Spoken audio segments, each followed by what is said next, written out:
और बहुत अच्छे नायक हमारे जितेंद्र भैया आपको से पढ़ना है। मेरे लिए भी बहुत अच्छे अच्छे गाने लिखे हैं, बाकी उनका गाना जितना बोलोगे गाया सुपर डुपर मिलियन में भी पहुंच गया है। बाकी और बड़े सुंदर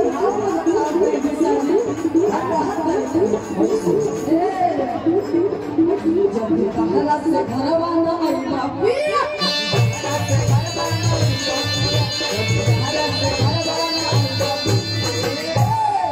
सच कहता मैं जिंदा न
रात भर सैया हम पढ़े संपल चाल रात भर सैया हम पढ़े संपल चाल रात भर सैया हम पढ़े संपल चाल थोड़ा सा निकाल वाला भैया और कागज वाले भैया को देख लिया करिएगा उत्साह वाला मानी है कब जब लोग एगो माला पहना के 100 रुपया रात भर सैया हम पढ़े संपल चाल रात भर सैया हम पढ़े संपल चाल रात भर सैया हम पढ़े संपल चाल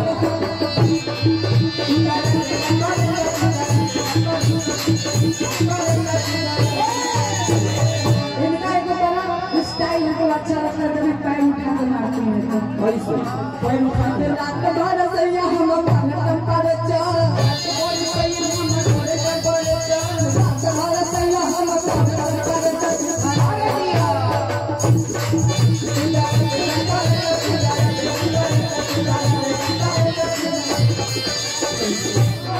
ये भले फूल के हो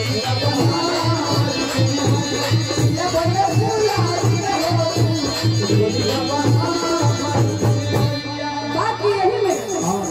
आदत दुल्हन रहे बेमान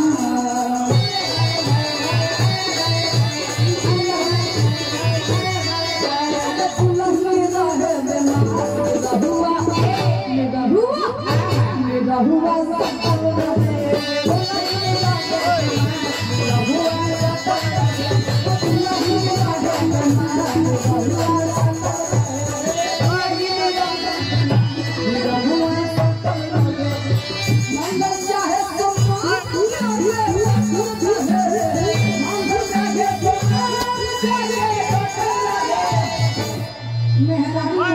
एकदम पतली चीज कमरना कमानी हो छीना पड़ता है तो मखमल में बोले बात बाकी लचका अच्छा लगा हम नहीं तो तक तिरछा करवाई आदत दुल्हन है बेमान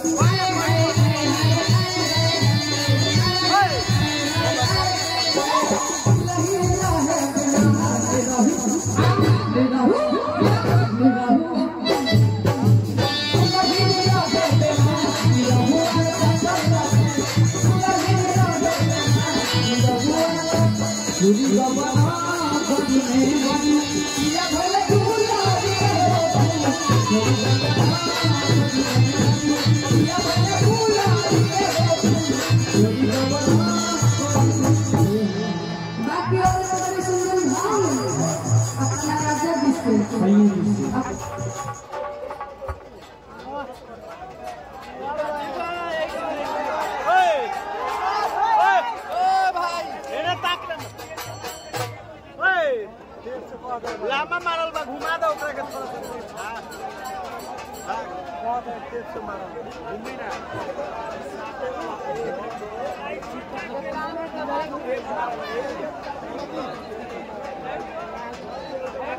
उधर